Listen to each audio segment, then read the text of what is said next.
There are only 2 months of 2023 left, and I really want to meet my end of the year reading goal, but I still have like 20 books to read. Kind of crazy. So in order for me to stay consistent and motivated with reading, I wanted to make a little mini series of me documenting my journey to my reading goal. So welcome to episode 1. It is Monday, October 30th. I'm currently listening to The Love Wager by Lynn Painter. 18% in. My end of the year goal is 70. I've only completed 49 books. This would be my 50th, so really I need 21 books. I really hope this is correct. I have not updated my Goodreads account in so long, so I think I'll go ahead and do that later. I really do believe in myself, and that's why I'm making this little mini series, because I really do believe I could reach that. Audiobooks I think are really gonna save me here. The thing is, I just don't listen to them often. I prefer reading physical copies. I'm just trying to meet my goal, you know what I mean? So that is where I'm at right now. I'm really excited for these little weekly reading vlogs of me trying to get to my reading goal. I hope you're excited too. We're in this together.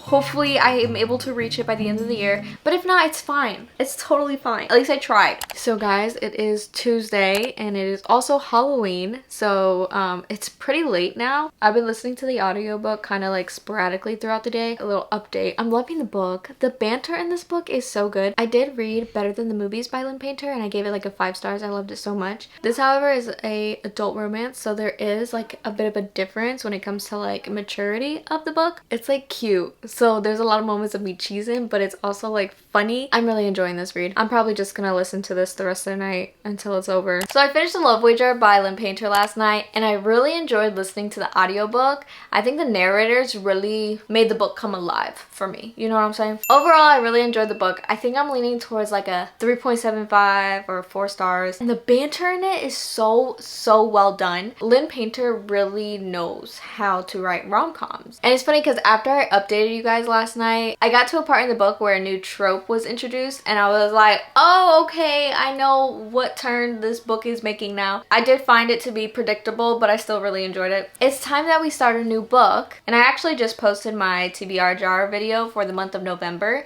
and in that video I chose What You Wish For by Catherine Center. This is an author I've been trying to get into. Well, obviously not hard enough if I haven't read her books yet, but I've been wanting to read some of her books. So I'm very happy about starting this one. Don't really know what it's about, but I think it's a relationship between a librarian and the school principal. But I also was able to find the audiobook for it, so I'm probably going to be going back and forth just listening to it and reading it. I am 34% in now. Chapter 9. Last night I got to chapter 5, so I've been reading a lot. I went into this not knowing much about it, but like I get what it's about now and I'm loving it. So it takes place in school. I knew that. But I love having the school environment. Like being in that setting in this book makes it so much like fun and interesting. But basically Sam is this librarian at a school and there ends up needing to be a new principal. And so lo and behold, she ends up knowing the new principal because she used to work with him like 4 years ago, but she used to be like in love with him. So in a way she was kind of like excited that he was coming because he was a fun teacher when she knew him before. Not no more though. He pulls up to the new school acting brand new. He is a man with the wrong plan for the school, okay? Sam and everyone else that works at school isn't happy about it, so there's a lot going down and I'm vibing with it. I really am liking it. Oh, there's only 300 pages. I'm on page 110. You think I can finish it today? Stop. No. I literally have to go to work. I don't think I can finish it today. We'll see.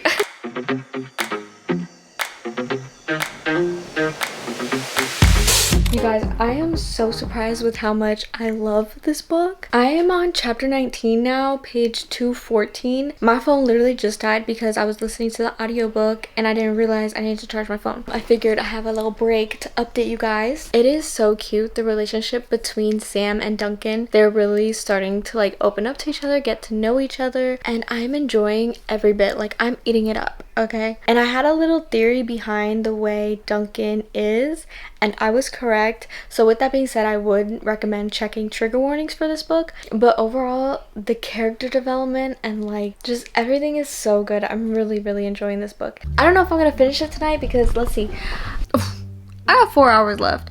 But the thing is, I listen it on 2x speed, so that's why it's going by a little quicker for me. So technically I have 2 hours left. But it's 11 o'clock, so And I definitely wouldn't finish it by reading it because I would consider myself a little bit of a slower reader. That's why I listen to it on 2x speed and it goes like this. You know, I could just stay up late tonight. Like, I took a nap today, so I might be able to. Who am I kidding? I cannot stay up late. I'm gonna catch y'all tomorrow because I got a little bit too much energy and I don't know why. It is Friday now and I finished the book. I really did enjoy this book. And because I was listening to the audiobook for like most of it, I went back and I tabbed like parts throughout the book that stuck out to me. I need to actually go back and tab the remainder of the book. I am so happy that I got to read this book. Definitely check trigger warnings because it does deal with some heavier topics. And if even went into detail with one of them, and I definitely got teary-eyed. It was like overwhelming. Towards the end of this book, the main character Sam, she was getting on my nerves, okay? I was like, what are you doing? She was being a little too dramatic for me. She just needed to tone it down a bit. Overall, the message of the story I thought was so beautiful, and I kind of feel like it has somewhat of the same message as the 7-Year Slip, and that's my book right there. So I'm kind of seeing a trend. Like, I really like inspiring books, I guess you can say, books that have a deeper meaning. Now I have to pick which book to read next, and I don't know what I'm feeling right now. But first, I'd like to say we went ahead and finished 2 books already this week. We on a roll. I'm really doing what needs to be done here.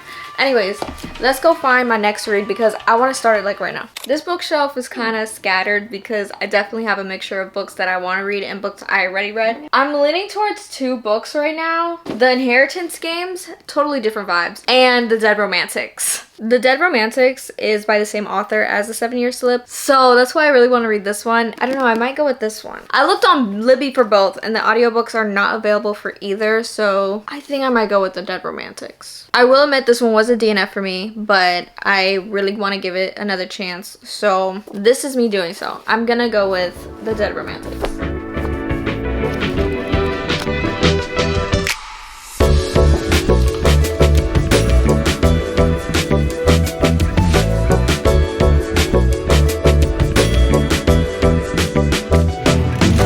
Had an idea, okay, and it's a little crazy, but I'm feeling a little crazy lately, okay? So I'm over here doing laundry, right, and realizing I could be reading The Dead Romantics right now while I'm doing laundry, but the thing is I need both my hands to do laundry and I don't have the audiobook. So what if, just a thought, I listened to a different book while I read the physical copy of The Dead Romantics? So technically I'd be reading 2 books at once. This is a little different for me because I've never done that before. I've never read 2 books at once. I'm more of the 1 book at a time type of gal. So I don't know, I'm feeling a little different. I think I want to try it. It's definitely something I should at least try to see if I can do it. Because next thing you know, I'm mixing up the plots of both stories and I just don't want that to be a thing. So I'm over here scrolling on Libby to see what they have. Oh, they have a lot of good books. I saw The Coworker on here by Freida McFadden. I don't know if I should get into that right now while I'm reading like a romance. Or I could read Practice Makes Perfect by Sarah Adams. I literally just read When in Rome by Sarah Adams and I loved it. Yeah, I'm gonna just do it. Also, I don't know what this book is about, but I know I love Sarah Adams books, so I'm not worried.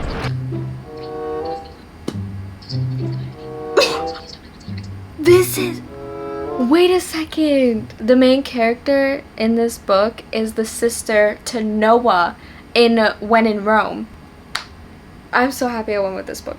So it's Saturday now and the week is almost up. So I think I've only gotten through a total of 2 books. I finished Love Wager and What You Wish For. Currently I'm still listening to The Perfect Match and I'm reading The Dead Romantics. The Perfect Match, it's literally called Practice Makes Perfect. I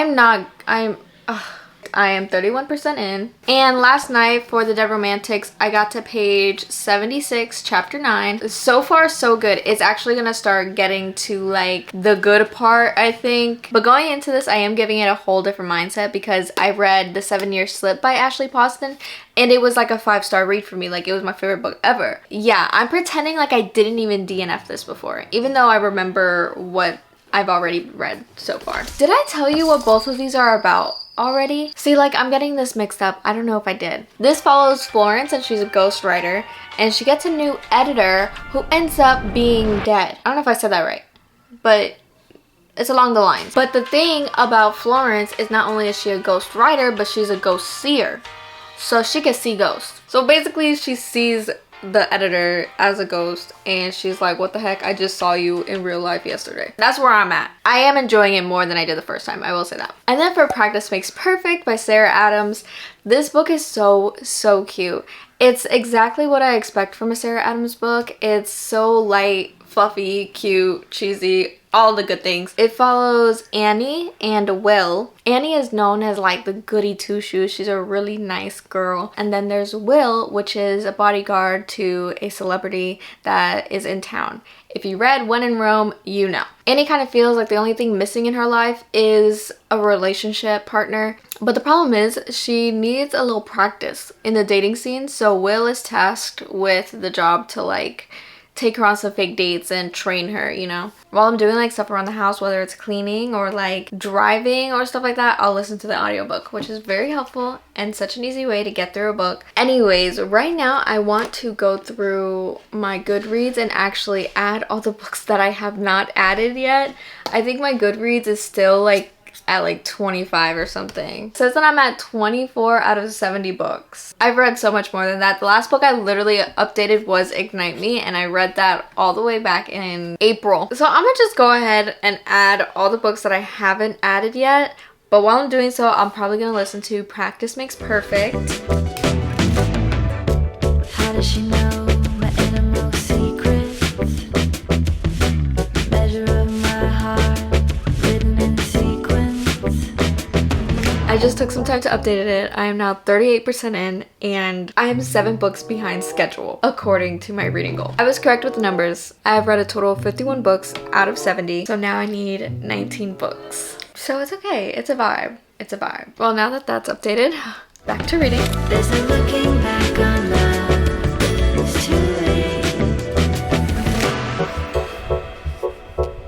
I finally got past the part that I read up to last time. I'm actually really enjoying it. I think we're starting to get into like the romance part of the book. I really can't remember why I didn't like it last time, if I'm being honest. I think it was because it felt kind of like too much random things were happening at once. I'm not getting that feeling this time. I guess it's because I'm kind of going into it like brand new. It's a new book for me, okay? It has officially been a week. It is Sunday now and it is definitely nighttime, but I finished Practice Makes Perfect. It was such a cute read and honestly, I wanted more of the story. Like I feel like it went by just a little too fast for me. I stand by the fact that Sarah Adams just knows how to write simple, fun, cute, entertaining reads. Super lightweight, no high stakes. And there's just a perfect amount of cheese. Or just a little sprinkle on top. I honestly feel the same amount of love that I had for When in Rome. It was so good and I especially loved the like When in Rome cameos of like all the townspeople and just, it was so good. With that being said, I didn't finish The Dead Romantics yet. I'm on page 148, about halfway in. Ish. I don't think I'm gonna start another audiobook until I finish this book because I found myself listening to more of Practice Makes Perfect when I could have been reading. That's okay. I'm gonna finish this one soon. I feel like we did a lot in this week. We finished The Love Wager, we read What You Wish For, and Practice Makes Perfect. And we're almost done with The Dead Romantics. What was I at when I first started this video? I think I was at 49 out of 70 books. And now I'm at 52 out of 70 books. We're making progress. I love that for us. Okay, I think we are done with the first episode to this little mini series of me trying to get to my reading goal. I'll see you guys literally next week for episode 2. Hopefully I get through more books next week. We'll see. I'm definitely gonna finish this one. Thank you guys so much for watching and being part of this. Let me know if you like what you see, if you're feeling the little weekly vlogs. Go ahead and give this video a like if you enjoyed it, and subscribe so you don't miss next week reading vlog. I will see you guys on my next video real soon. Bye! There's a cartwheel. That's not a cartwheel. It's really funty. There's a carousel. What is this called? Oh! Overcoming. Is taxed. He's taxed. Ferris wheel.